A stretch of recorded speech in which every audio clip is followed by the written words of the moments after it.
Hi, everyone. Welcome to this week's Mindful Moment. This is Robin, the Balanced Mindset Coach. I help executives and career professionals whose work has overtaken their lives accelerate their leadership by creating more balance.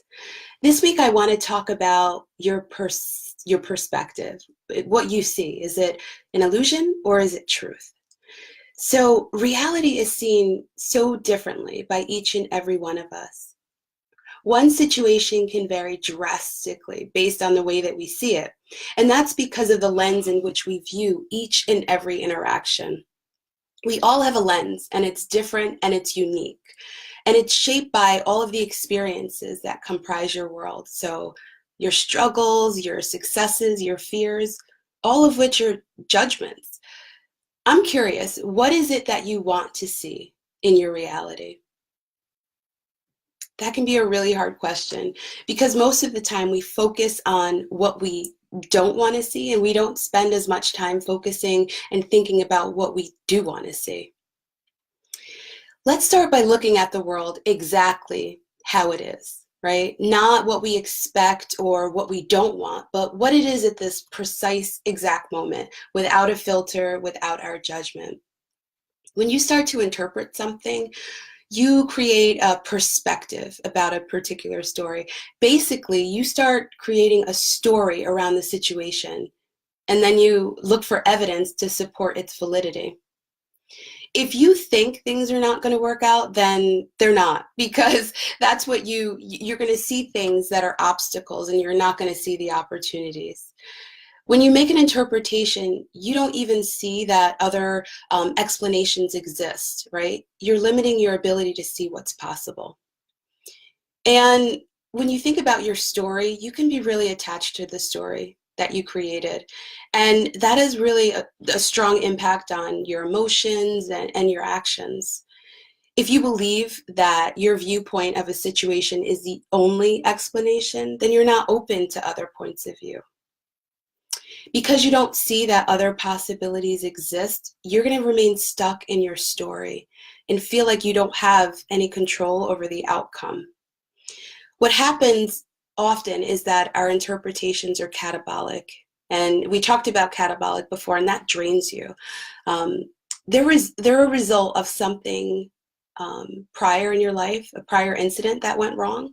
So now, through our lens and through this new expectation, right, the new situation is going to be wrong.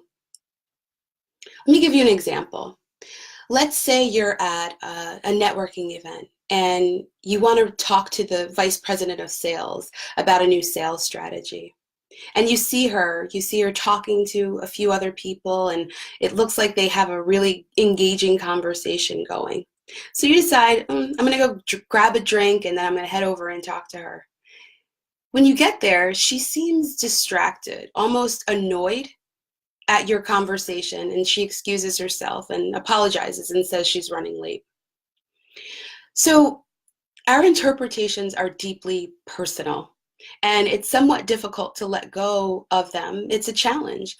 Holding on to them is really easy because it's natural. It's natural to not want to part with something that you've spent so much time creating and identifying with. Once you give your story away, what's left? It's scary to let go of your preconceived notions. Just like that jerk that cut you off in traffic, right? He only thinks about himself. He's not paying attention. This guy doesn't value my life. That's the story you created. But the reality is maybe you were in his blind spot and he didn't see you. Or even simpler, he made a mistake. A mistake. People make mistakes. You're not immune to making mistakes. So facing your interpretations and your judgments is hard, right? Because it forces us into the unknown. The unknown is scary, right? If you can just hold on though and pass through that fear, you can start to see what you actually want to see. So let's go back to that networking meeting.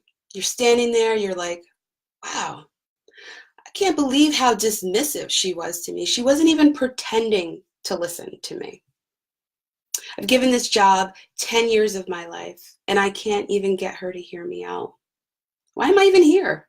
If they don't care to hear anything about what would boost the sales. They always talk about collaboration and growth, and here I am trying to share something that would bring in, all this revenue, and she's too good to even speak to me.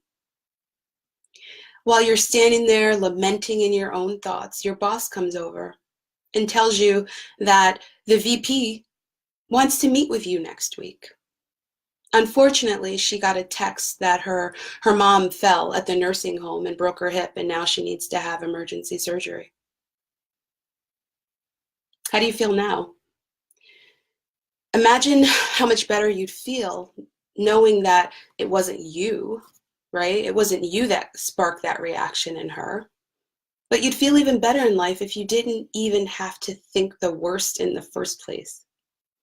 Instead of validating what you don't want, focus on what you want to see. And when you notice yourself starting to make judgments or creating stories, know that at that precise moment, it's an opportunity for you to choose something different. Just realizing that there's other ways to think about things, it lessens the power of your interpretation. Start being curious and ask yourself, what could be another way to look at that situation? Imagine how many opportunities you've missed out because you've been stuck in your story. How many wonderful relationships you've missed out on, promotions, career changes, all because you're stuck in your story, in your judgments. Imagine the story above. If your boss would have walked over to you and instead of listening to her, you would have blurted out, I've had enough, I quit. You would have missed out on your big break and you would have never even known it. This week, start to pay attention on how many times you're creating a story. Consider why you've created this story. Does it align to what you want to see in your world for yourself? Maybe you can pivot and start saying, what's the joy and what's the opportunity I can see in this moment? The funny thing is, remember, what you get is precisely what you look to see. So thanks for tuning in today. Share this video, send some likes or wows if this resonates with you. And to learn more about my coaching practice, go to thebalancedmindset.com, follow my Facebook page, share feedback with me. And just remember, a balanced mindset is really key to creating a more balanced and fulfilling life. And that life can be yours today. Till next week, thanks.